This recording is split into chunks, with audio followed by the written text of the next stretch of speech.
welcome to our 63rd free online session. My name is Pankaj Vij, and you're tuned into Crack the Wellness Code. And today's session is powered by none other than the legendary Dr. Alka Kanaya. She's one of the leading authorities of the much talked about masala study. She's actually the chief investigator, and she joins us from UCSF, the University of California in San Francisco, where she's a professor. And this study that she has helped co-lead has wide-ranging implications for all of us because it pertains to the mediators of atherosclerosis, of heart disease in South Asians living in America, which is all of us. So without further ado, I'd like to welcome our guest of honor for the evening, Dr. Alka Kanaya from UCSF. Thank you so much. My name is Alka Kanaya. I'm a professor at UCSF. I actually grew up in Fremont and I went to school at UC Davis, and then I've been at UCSF since medical school in 1990, and I've been a professor there since I guess 2001. So over my 30 years at UCSF, I've been very interested in understanding why South Asians seem to have more aggressive heart disease, more aggressive risk factors. And this is the journey we've been on in doing the study. So what do we know about heart disease in South Asians in the United States? Some recent data comes from Kaiser Northern California, where they had almost 126,000 members. And they looked at people who had been in Kaiser from 1978 to 85, and they had a health exam done then.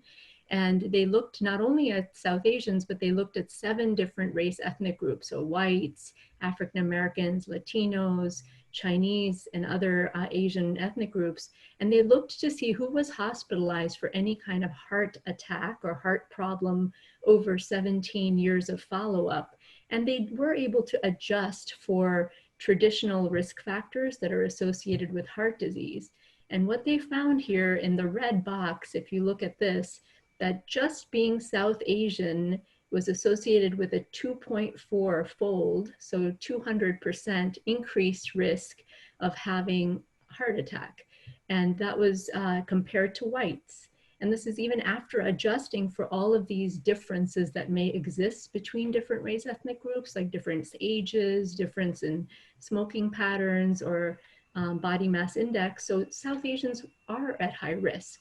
And this isn't unique to the United States or to California. It's actually been seen in many different countries where South Asians have immigrated, like to Singapore and to the United Kingdom, as well as to other parts of the world. And we're seeing it here in the United States as well.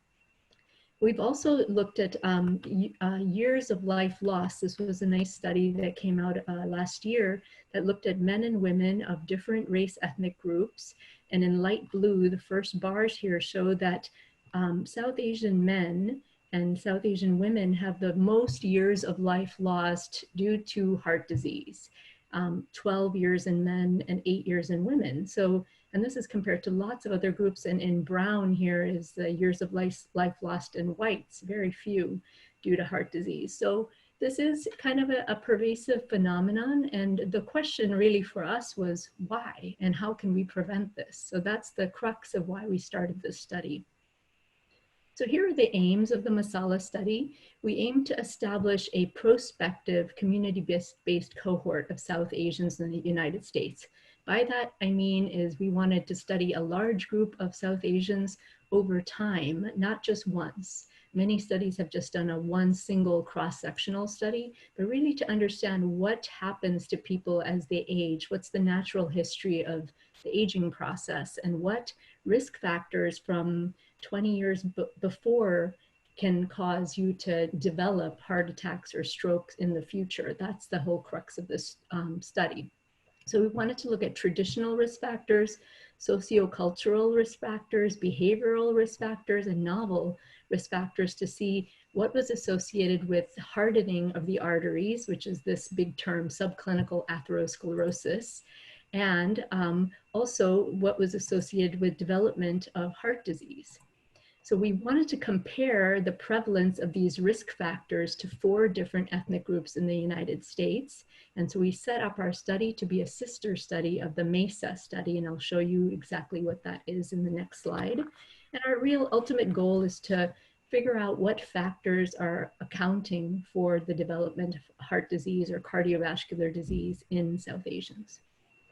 So here's the study design for Masala. We used a participant population of people aged 40 to 84. We had enough money at the beginning of the study to only include 900 people who did not have any existing cardiovascular disease. By that, I mean they already had not had a heart attack or a stroke or any other procedures done on their heart or arteries. Because the real reason we needed to have a kind of a cohort without heart disease is because we're looking at what factors causes heart disease in the future. So we only accepted South Asians. We randomly sampled people who live around the 9 counties of the Bay Area. So many of you or some of you may have received a letter in 2010 when we were saying your name looks South Asian, so we had you in our database, and we contacted 100 people a week saying, is anyone in your family in this age group who would like to participate in our study? And Northwestern University in Chicago is our sister site. So we have these 2 geographic centers in the US. We did a pilot study in 2006 to 2007 that gave us some preliminary data so that we were able to get this larger study going in 2010. And we just completed exam 2 in 2018, where we brought people back and did a second wave of understanding of risk factors. And we partnered with this ongoing study called the Multi-Ethnic Study of Atherosclerosis, or MESA. And the reason we did that is so we could cross-compare 4 different US ethnic groups with South Asians. So it's not just a freestanding study, it's linked to MESA very tightly. MESA participants were a little bit older, 45 to 84. We chose to use 40 in Masala because we know that South Asians tend to develop heart disease and other conditions at an earlier age, so we didn't want to miss too many people. They had a lot more money in MESA. They had 6,500 people. Again, no existing cardiovascular disease already when they joined the study. And they had 4 race ethnic groups: whites, African Americans, Latinos, and Chinese. And they had 6 sites around the US: Columbia University in New York, Hopkins in Baltimore, Northwestern in Chicago, one of our sister sites for Masala, Minnesota, UCLA, and then also a North Carolina site in Wake Forest University. They started 10 years before Masala, and they were doing their 5th visit when we were doing our first visit. And then both of our studies completed exam 2 and exam 6 together in 2018. So let me show you our timeline of what we've accomplished in the last 10 years. This is our 10-year anniversary for Masala. And so we did exam 1 in 2010 to 2013, where we brought 900 people to our 2 university sites, and they did lots of fasting blood test, a glucose tolerance test, and they did a CT scan on their heart to look at coronary artery calcium. So I'm going to go over that in a little bit more detail later, because I think that's one of the more interesting findings of our study. We also did ultrasounds of the neck arteries, and I'll show you some of that data as well. And then we talked to people again about a year later, and we did a social networks analysis. There was no blood or any other fancy test done here. But what we did is we talked to people about who was in their social networks and what influenced their health based on who's in their networks. And then we got funding to do our second exam visit from 2016 to 18, where we did a lot of the same tests again to look at changes over time. And we also got a little bit of funding to include more people. So we were able to invite 258 new participants into our study. And so that made for a total of more than 1,000 people that we just saw as late as 2018. We just finished up these visits. So I'm going to show you some of the data that we have now analyzed from those visits. And we're hoping to get funded later this year so we can start our exam 3 visit next year, where we will be focusing on the function of the heart, looking at echocardiogram and other vascular stiffness measures. So here's where I'm going to go in about the next 30 minutes, is show you a little bit about the people in our study, the women and men in our Masala study. And then talk a little bit about the different measures of diet and what we've learned about diet and acculturation. What does that mean? That's how much you have retained of your host culture when you come here, how much you've adopted in your host culture and how much you've retained from your sending culture from the South Asian nation or diaspora country where you came from. What about psychological factors like depression and anxiety and anger, and how do they affect health and the social networks? I want to show you some very interesting data from that. Then I'll show you body composition and diabetes data. And lastly, we'll talk about this atherosclerosis or the heart and the coronary artery calcium score. So our participants are mostly immigrants to the United States, and that should be pretty self-evident to those of you who are here, because as you know, most immigration trends from the South Asian countries really started after 1965. So as a result, you know, to be in this study, you had to be 40 years or older. So 98% were immigrants and only 2% were born here or our second generation. So 83% of our population in the study came from India, 6% Pakistan, 1% from other South Asian countries, and some from other diaspora countries like Fiji. So how about how long have people lived in this country, the ones that are in our study? An average of 28 years was the average amount of time, or about half their life.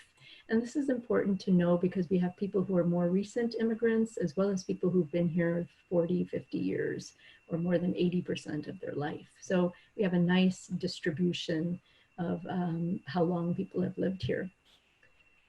What about socioeconomic status? Now, as you know, Indian Americans are known to be the most educated of any race ethnic group in the United States, and that is highly reflected in the people in our study as well. So among men here on the left, about 64% had greater than a bachelor's degree, so graduate degree, and 47% of women. And then, another 25% had at least a bachelor's degree. So this is a very highly educated group of South Asians in this study, but it is sort of similar to the census data that we have about South Asians in the United States. Family income as well was quite high. 60% of men and women had a family income greater than $100,000 or more.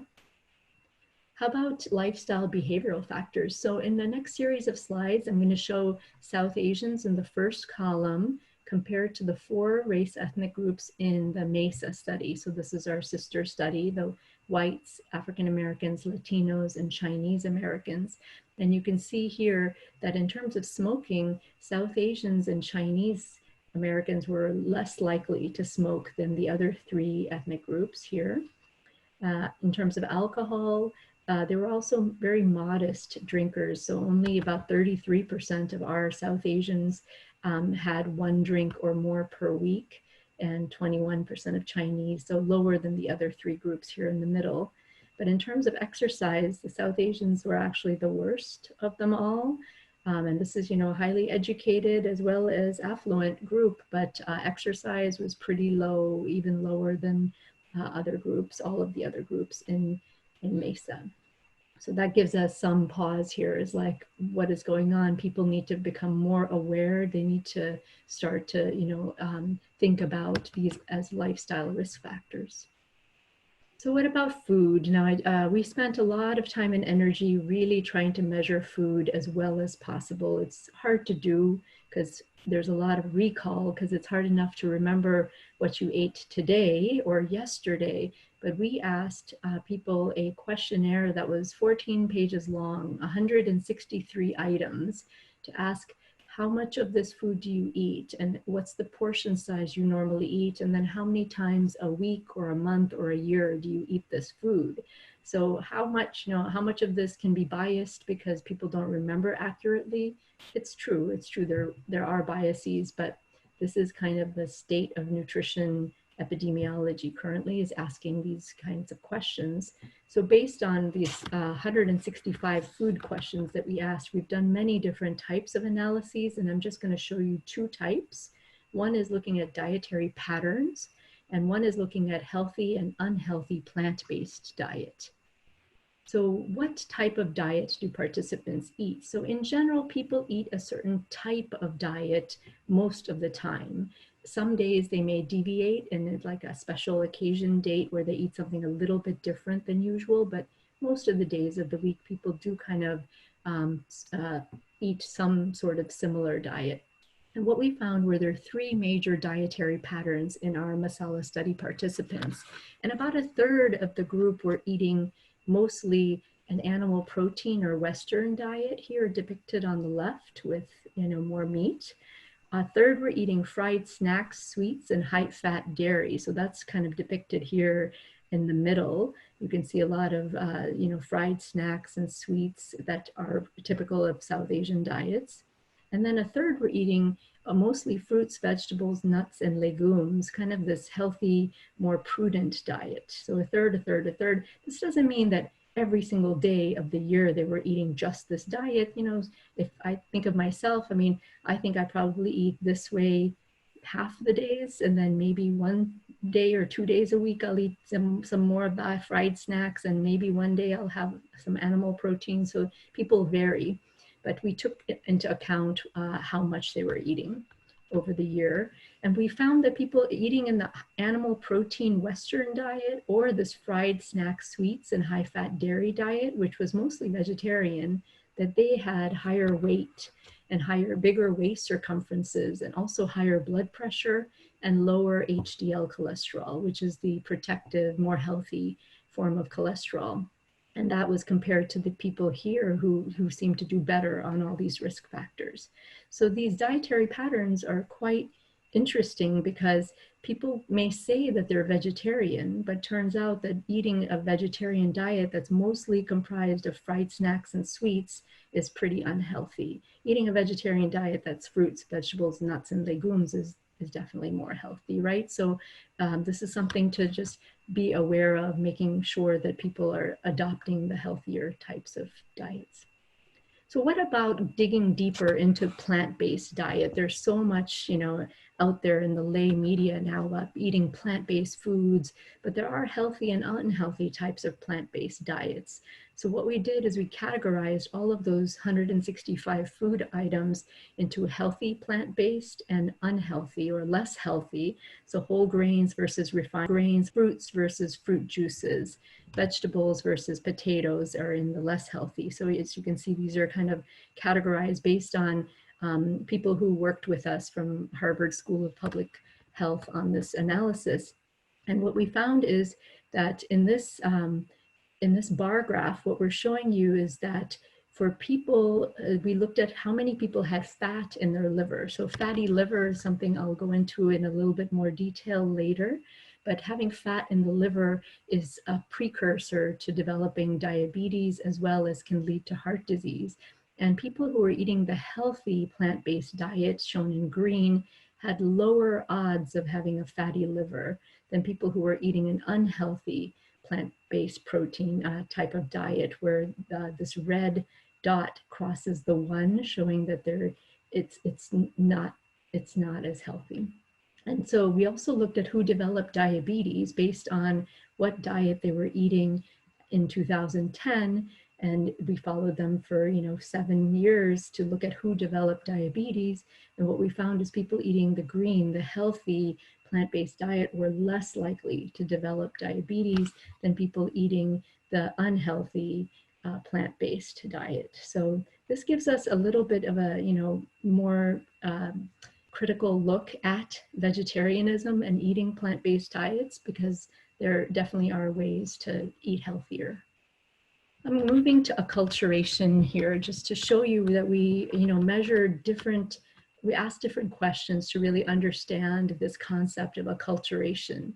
We asked about how long someone has lived in the US, because we know the longer you live, you may adopt more American beliefs as well as lifestyle behaviors.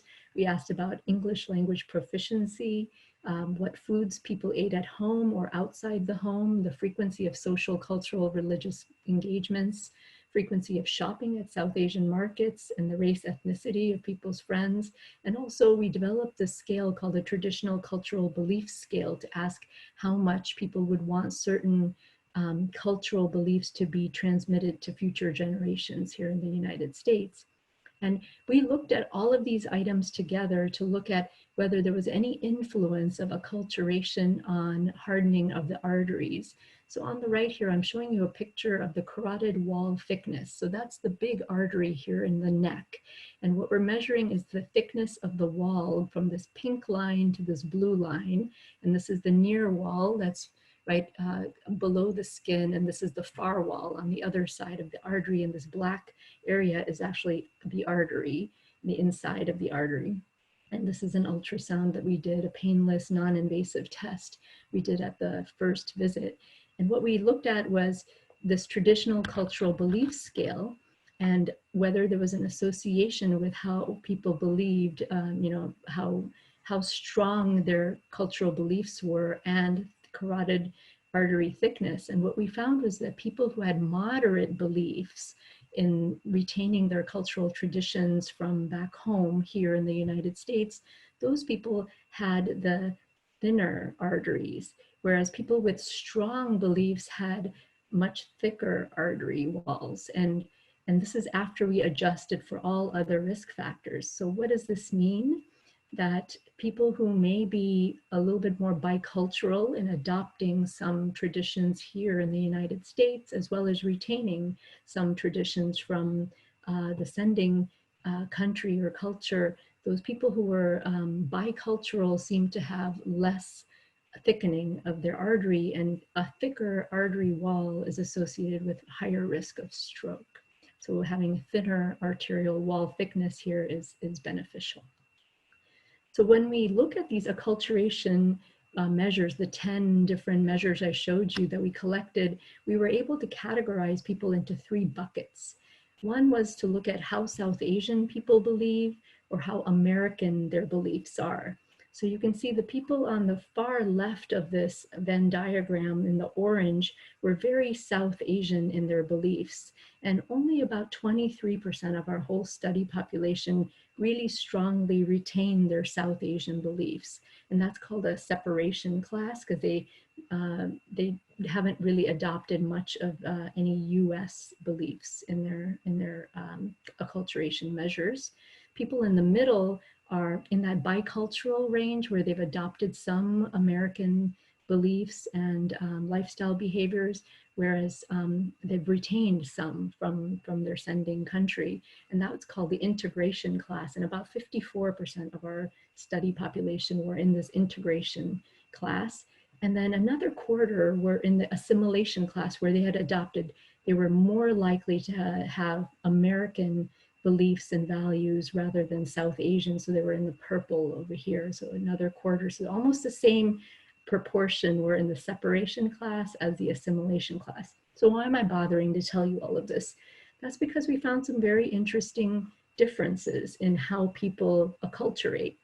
People who retained almost all of their South Asian beliefs were more depressed. They had more depressive symptoms. And that makes sense to me, and this has been seen in other cultures where you don't fit into the host culture, you feel like you're separated from it, you could be feeling more isolated and alone and possibly more depressed. So we did find higher depression symptoms in that group. And when we looked at cardiometabolic risk, so this is all of these risk factors like overweight, diabetes, high blood pressure, atherosclerosis, we found that people who were in the integration or assimilation class actually had lower risk factors. So something about, again, being bicultural or even adopting more Western American beliefs was associated with better health. So what about psychological factors? How are they associated with atherosclerosis? So we measured many different psychological factors like anger, anxiety, depression, stress, chronic stress, everyday hassles. And again, we looked at whether there was any association with the thickness of the carotid artery, as I told you before. And what we found was that there was a difference between men and women. For men, having more anxiety and more depression was associated with an increased thickness of that carotid artery wall, even after accounting for all other risk factors and diet and exercise. But for women, it was really stress, having more stress in their life, whether it's current stress or chronic stress, that was more associated with the thickening of the arteries. So this is really important because we all, think about, the risk factors that lead to heart disease being our cholesterol levels and our diabetes and smoking and what we eat and how much we exercise. Those are all true, but stress for women and anxiety and depression in men were other factors that we don't think about as much, but are really important because they're independent of all those other risk factors in causing thickening of those arteries. So what about social networks of South Asians? So we asked people who was in their social network, who they talked to most frequently. We asked them names of the people who they communicated with, and then their relationship with them. Were they family members? Were they friends? Were they South Asian? Were they non-South Asian? And what we found was that South Asians have very large social networks, and they're mostly comprised of people in their own family. About 72% of their social networks come from their family members and also other South Asians. So out of everyone in their network, there's almost 88% are South Asian in their network. And that's, again, this is a first generation immigrant group of people between age 40 and 85. So it makes sense to me that they are associating more with family and other South Asians. There's emotional closeness with the network members, and people who felt that closeness had better self-rated health. They felt like their health was better when they had the closeness with their members. Having more family members in their network was also associated with having more health discussions. People were more, tuned in to everybody's, health. And then belonging to religious and spiritual organizations was also perceived as being beneficial to health. Here's one thing that we found that we weren't sure whether this would be true, but 70% of the South Asians in our study described their adult children as being role models for them, that the health behaviors that their adult children have for diet and exercise are really influencing their own behavior. So the adult children who are eating uncooked veggies or fresh fruit daily, the diet quality of the parents who are in our study was actually better because they were being influenced by their adult children. And so the adult children who were following physical activity guidelines and getting 150 minutes of exercise per week, their parents were also doing that. So that is really interesting because in many cultures, it's often the parents who have this influence on their kids. But what we're seeing here in our immigrant population is that these, second generation South Asians who have been born and grown up here are really helping their parents to adopt kind of a healthier lifestyle behavior, probably becoming a little bit more bicultural. So what about the effect of your social network on physical activity? So I said, the adult children can influence parents' physical activity, but turns out so can your exercise partner, but it's different for men and women. So when men exercise with friends who are not their spouses, they actually exercise more. They have a greater number of steps that they take. When a woman exercises with her spouse, who's her exercise partner, she has more steps. So for the man, it seems like he gets more energy exercising with other men, whereas the women seem to get more energy exercising with their partner, their spouse. So that's kind of interesting because we didn't expect there to be this big difference. So now I'm going to move on and show you some of the data we've collected on the body weight and also where the body fat is in our group. So we know that the World Health Organization has proposed that we use different criteria for Asians, and that's based on data that comes from Asian countries, that underweight is less than 18.5, normal weight is 18.5, BMI to 22.9, overweight is 23 to 27.5, and obese is greater than or equal to 27.5. And that's much lower than the standard criteria that's shown here on the left, where obesity is 30 or greater for BMI, overweight's 25 to 30. And the reason that Asian guidelines are somewhat lower is because Asians have smaller body frames and develop heart disease as well as diabetes at these lower BMIs. So we did use the correct Asian BMIs when we calculated, how many of our participants were normal weight, overweight, and obese. And in this graph, we're showing you BMI categories in the 5 ethnic groups, Masala and Mesa. So this first panel on the left is normal weight. The Masala South Asians are shown in red, and you can see the other groups here in different colors. In terms of normal weight, Masala had about 25% of our study population had normal weight, which was kind of in between for the other groups. And you can see here that more Chinese Americans had normal weight. About 40% of Chinese were normal weight. And so South Asians were somewhere in between all of these groups. For overweight, there was almost a tie here. So there was almost 45% overweight in all of the groups, between 35 and 45%. But obese, there was a big difference in the prevalence of obesity. South Asians had about 30% obese, and Chinese were much lower, only about 10%. So, South Asians are getting heavier in the United States, and even in India and Pakistan. Weight is going up in all of our South Asian groups all over the world. So what we looked at was metabolic abnormalities. And by that, I mean high glucose, high blood pressure, high cholesterol, low LDL, low triglycerides. And in this group here in the left, normal weight, what we wanted to see was how many people in the normal weight category, normal BMI, were metabolically abnormal. And here you can see that there's whites, Chinese, African Americans, Hispanic, and South Asians. And you can see the South Asians had the most here in the red dot. About 45% were metabolically abnormal in a normal weight BMI. So this is BMI less than 23. And for the other groups, there was pretty similar prevalence across all of the groups in terms of how many had metabolic abnormalities. So I really want to focus on this normal weight because we use BMI clinically to decide who should get screened for diabetes, who we need to worry about for cholesterol, who we have to worry about for their blood pressure, who may end up having more heart disease. But what we're seeing here in South Asians, that even a normal weight BMI, less than 23, there's a lot of metabolic abnormalities. In fact, if you look at what the equivalent BMI would be for a South Asian to have as many metabolic abnormalities as a white person, here's the graph that I'll show you. So here is a white person who has a BMI of 25.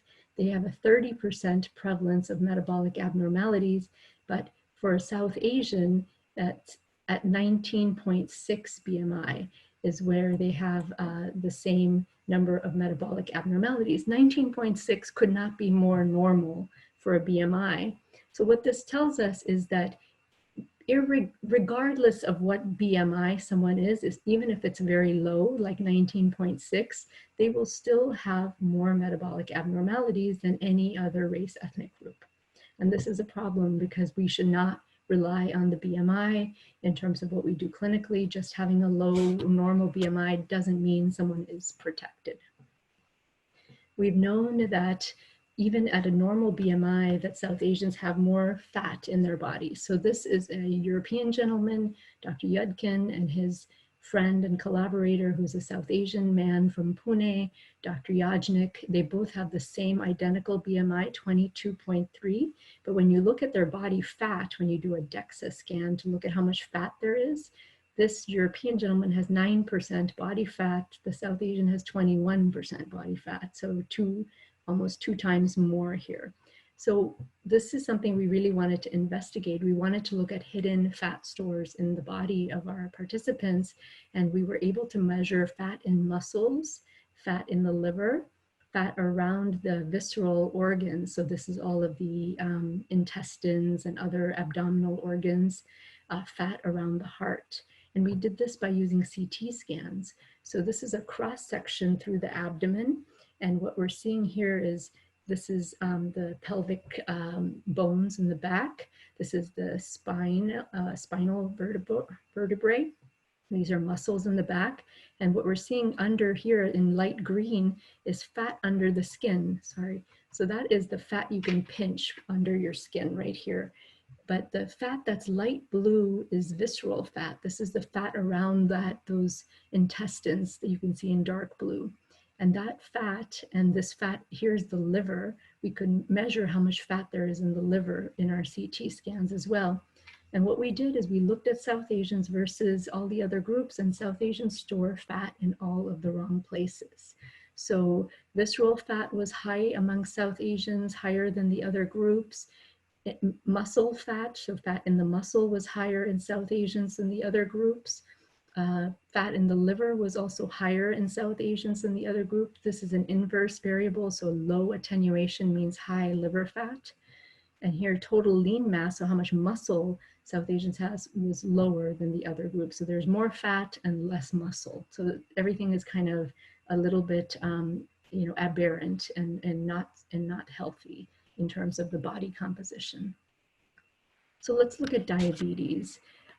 We measure diabetes by doing a fasting glucose as well as a 2-hour glucose tolerance test.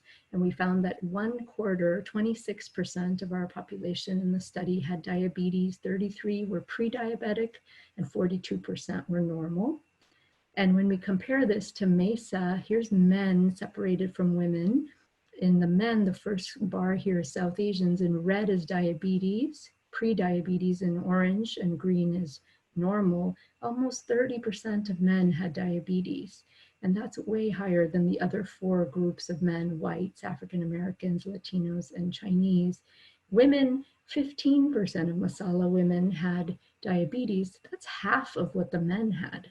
So that's very interesting that the women actually have much less diabetes than South Asian men. But compared to the other groups, they were somewhat higher, except for African Americans. They had a little bit higher diabetes than our South Asian women. When we put these groups together and we adjust for everything, that means we take into account differences in age and education and income, smoking, alcohol, exercise, BMI differences, the difference was really stark. So South Asians had about 26.7% with diabetes compared to 6% of whites, 16% African Americans, 14% Latinos, 16% Chinese Americans. So why is this? We found that the South Asians have both higher levels of insulin resistance compared to the other groups and lower levels of beta cell function. Insulin resistance is something that happens before someone develops diabetes, where there is a lack of being able to use the glucose that is in circulation because the message of insulin isn't getting through to the muscles and other tissues. And so insulin resistance was high even in non-diabetic South Asians. And beta cell function, this is how much the pancreas produces of insulin, that was low. So both of these are precursors to diabetes in a big way for South Asians compared to the other groups. So we're kind of working with 2 major disadvantages that may be leading South Asians to have more diabetes. How about high blood pressure? The rates were fairly high among South Asians, 46% compared to the other groups, but African Americans were higher. They were 59%. So we were second to the African Americans here. Cholesterol. Now this is only looking at people who weren't taking a statin or any other cholesterol lowering medication already. And you can see here the cholesterol levels were quite modest. They were moderate in everything compared to the other groups, not much higher and certainly not much lower. They were almost all kind of equivalent. LDL differences weren't really there. HDL, the more protective cholesterol, was maybe a little bit higher than in Latinos and Chinese, and higher is better of the HDL cholesterol. So it wasn't that bad. So, there's a lot more investigation needed to really understand what components of cholesterol may be more altered in South Asians. In the last few minutes, I wanted to spend talking about coronary artery calcium, because I think this is really very, very interesting in what we've learned. This is a CT scan through the heart. And what the arrows are showing you is calcium in the arteries of the heart. And this is something that we can now measure with a simple CT scan. And this calcium tells us that there's been hardening of the artery. And this is the process that the artery goes through. First, this is a normal inside part of the artery. This is the wall of the artery. And so as someone develops a plaque in their artery wall, the plaque is composed of cholesterol as well as some inflammation cells. And the body puts a calcium deposit on top of it to harden the plaque. And that's what we're seeing here is calcified plaque, right? So the calcium shows up as white on CT scans. And what happens in the process of having a heart attack is this calcium plaque can become vulnerable. It can rupture. And if it ruptures, all of this, the lipids, the molecules that are contained in the plaque can come out of the plaque that has been sealed with a cap. And that can cause platelets, blood products, blood cells to get stuck and to cause a clot to happen in the artery, which disrupts the blood flow. And that is the process of developing a heart attack. So when we measure calcium in the heart, we're looking at this over here very far before a heart attack happens, but it tells us that someone is on the pathway to having hardening of the arteries where they can be more susceptible to rupturing their plaque and having a thrombus or a clot form and having a heart attack. So this is a different type of information we're learning than cholesterol or high blood pressure or glucose. And what we found was the South Asian men and women, here shown in red, have quite high levels of CAC, coronary artery calcium, a score that we can give with the CT scan. So in men, it goes up by age. Green is white men. And even though it looks like the white men are higher than the red line here at the age of 70 and above, there's really not much statistical difference here between these two groups. So the white and the South Asian men seem to have really high CAC scores as they grow older after age 60, whereas the African Americans, Latinos, and Chinese kind of stay on the low end. Even at the age of 80, they may only have a CAC score around 100 on average, whereas South Asians more like 250, 350. So we're kind of establishing what the norms are, like what does the average South Asian have depending on their age. And for women, it was kind of in the middle. The white women seem to have higher amounts of CAC as they got older, 70s and 80s, compared to the South Asian women who were in the middle compared to the other groups. So this is interesting because before we did this study, had you asked me what I would have expected, I would have said that South Asians probably will have very high CAC, probably higher than other groups, because we know that there's more heart disease than we expect in South Asians. And this was one of the reasons that we expected the CAC to be high. It is high, but it's not the highest. It's definitely higher than it should be, for sure. And it could be very relevant in causing more heart attacks. So we looked at CAC a second time when people came back in 2016 to 18, and we wanted to look how many people developed CAC who didn't have it before, as well as how many people had more worsening of their CAC or progression. And we found again in the men, the whites and the South Asians had the same amount of incidence of developing new CAC, no difference in the women. All 5 groups of women were about the same. And how about change in CAC? So South Asian men actually had much faster change in their CAC scores compared to men in all of the other groups, whites, including whites and the other groups. And this is, once we adjusted for all of the differences in traditional risk factors, then South Asians and white men started to look more similar. And there was no difference between the women at all again. So in the last few slides, I'm going to kind of summarize what we've learned and how Masala has helped us kind of influence guidelines. One big thing we've been able to do with our data is to combine it with 3 other Asian American studies that included Japanese and Filipinos and show that Asians of any kind develop diabetes at a much lower BMI, and we need to start screening people at a BMI of 23. If you ask me, I say throw out the BMI and screen any South Asian, because like I said, even a 19.6 BMI has a lot of metabolic abnormalities. But 23 was kind of the compromise we came to, saying everyone, Asian American should begin screening for diabetes at least at a BMI of 23, not at 25, which is used for other groups.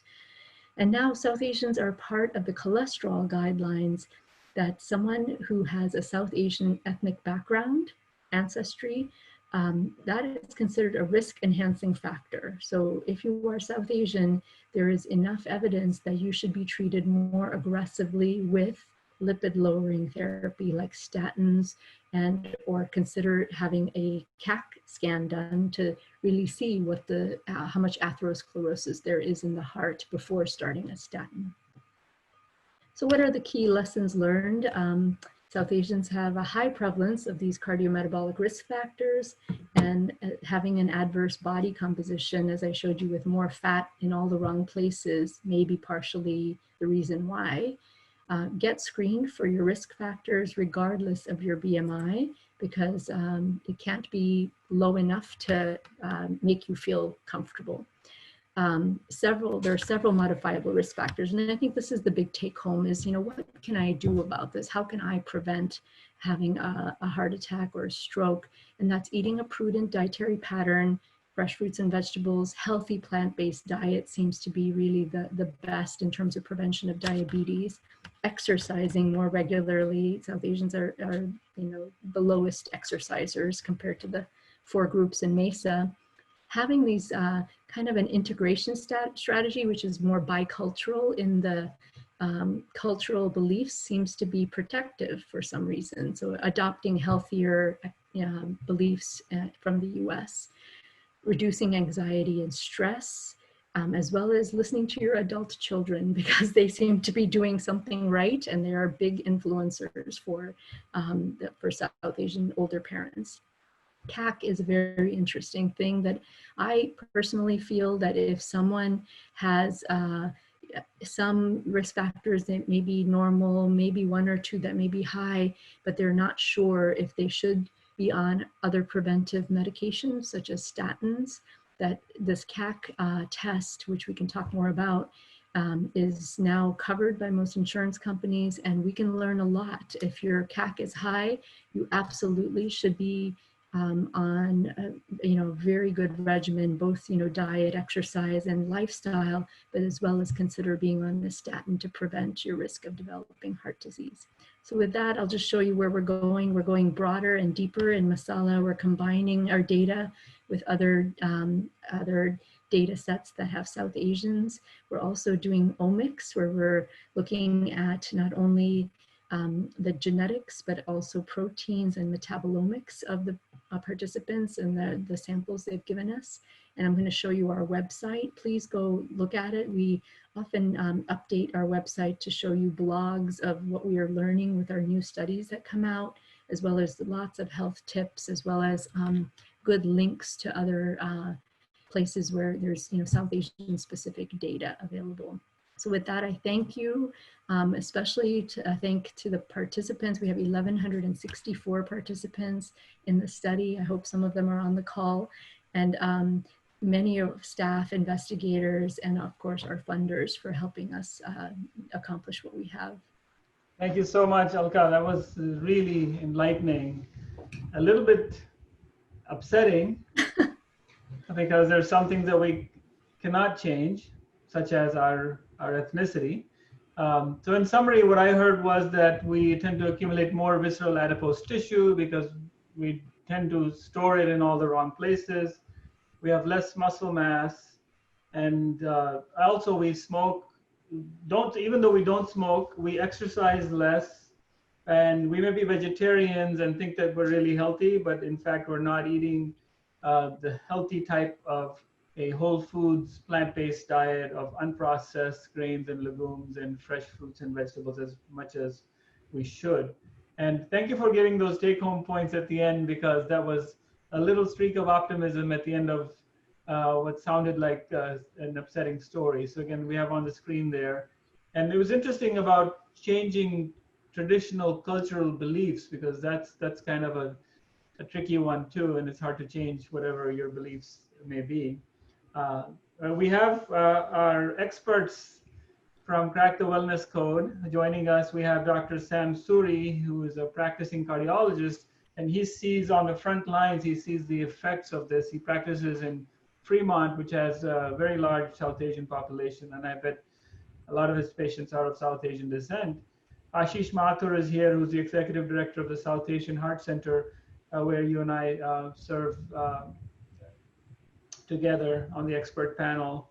And we have Dr. Naras Bhatt, who's one of our doctor patrons, and he always has some interesting insights as well. But we'll start off with Dr. Sam Suri. Well, it's hard to follow up on an excellent talk. You know, Dr. Kanaya rounded this off so beautifully and so eloquently. I have to say that, you know, this is really what cardiovascular disease is all about, where, you know, from the time we are born to the time we are here.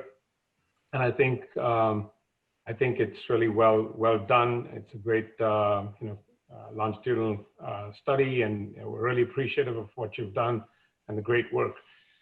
What I see is in our practice and here in Fremont is a tremendous number of patients of our origins, mostly Indians, South Indians, Punjabis, some North Indians, other cultures, and then Chinese and some other immigrants. What we really find is what you've really talked about. We measure their cholesterol, their lipids, their risk factors, their dietary and their non-dietary factors, and so on and so forth. And then we get into the family history, which is kind of critical. And then that takes us to a whole different path where we know where these people really stand in terms of the risk. What we do use is a little bit more liberally than what has been studied is when we find abnormal lipids, we chase patients with statins, because statins, as you know, will lower CAC scores. And I think that's been well established in literature. So from a treatment point of view, in order to reduce risk, we definitely want to consider starting these patients on cholesterol-lowering agents as quickly as possible. We also measure HbA1cs in everyone as part of preventive cardiology, because you want to really keep that number less than 6.5 or 6.5, and in a diabetic patient less than 7. So we want them to comply the best they can. So a combination of diet and exercise. And I have to tell you, as a cardiologist, I put a lot of patients on the treadmill because, you know, actually finding out what their exercise capacity really makes a big difference in order to ascertain coronary risk factors. So those are the things, especially in patients who have had a very strong family history of coronary artery disease, which is most of us here on this call. For those who are attending this, 100 or 200 people, please be aware that, you know, this is one of the things we like to make sure we catch very quickly in terms of the objective analysis. With regard to angiography and so on and so forth, those are reserved for patients that are on the extreme, you know, once we've worked everybody out and we know that they have symptomatic angina, that's when we progress with something more aggressive. But that's a very small number of patients. Most of our patients can be handled medically, and that's how I chase it. We have our other doctor patron, Dr. Srinivas Ramachandra, who's a vascular surgeon. First of all, Dr. Kanaya, I really enjoyed your talk. This was very enlightening and closer to home as far as I'm concerned, since I deal with peripheral vascular disease. Unlike Murali, who deals mostly with heart disease, there are three areas that pertain to my subspecialty, namely carotid disease, lower extremity arterial disease, and most importantly, the third part, which is chronic kidney disease. I'm so glad that you've done an extensive study and that you're continuing to monitor and follow these patients. And what I would dearly like to see is that you include chronic kidney disease in this, which I think affects a sort of fairly high percentage of the South Asians. One nice thing that you pointed out was that the incidence of smoking isn't that much in the South Asian community. As a result, I didn't see too many patients with lower extremity arterial occlusive disease in non-smokers. Yeah, so we've measured many different kidney markers, including cystatin C and lots of other, novel kidney markers. And it's there's not that much chronic kidney disease in a healthy population that was enrolled in Masala without existing cardiovascular disease. We've published a few papers. I'm happy to point you to those. But in terms of ankle brachial index too, actually, it was quite normal because there is very little smoking in this group, and this is it's consistent with the data from the UK. The ABI, the ankle brachial index, is almost entirely normal in our whole cohort. Very few with abnormal ABI. But when you include the subgroup of patients with diabetes, it completely changes the mix in that there's a disproportionately high incidence of chronic kidney disease and renal failure. Yeah. And a fair percentage of the patients in my practice now happen to be South Asians, and a subgroup of that, you mentioned that you also included patients from Fiji.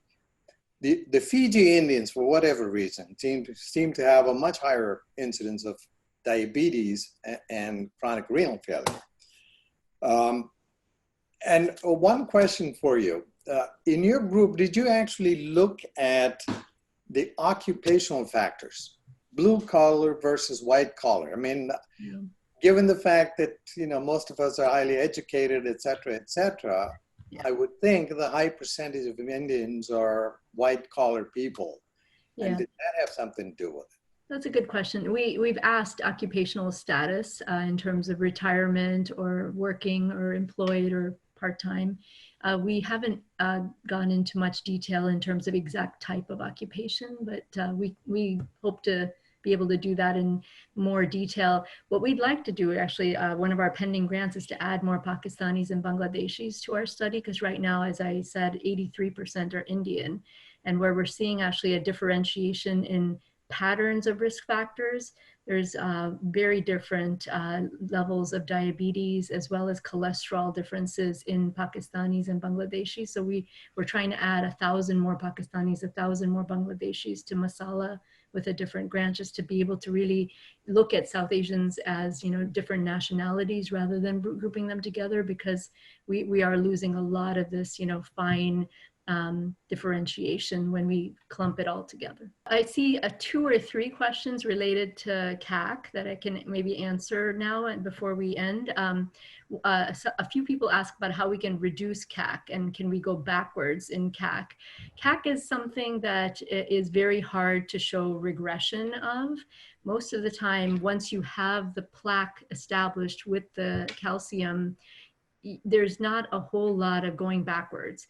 What we want to see is a slower rise in the CAC amount.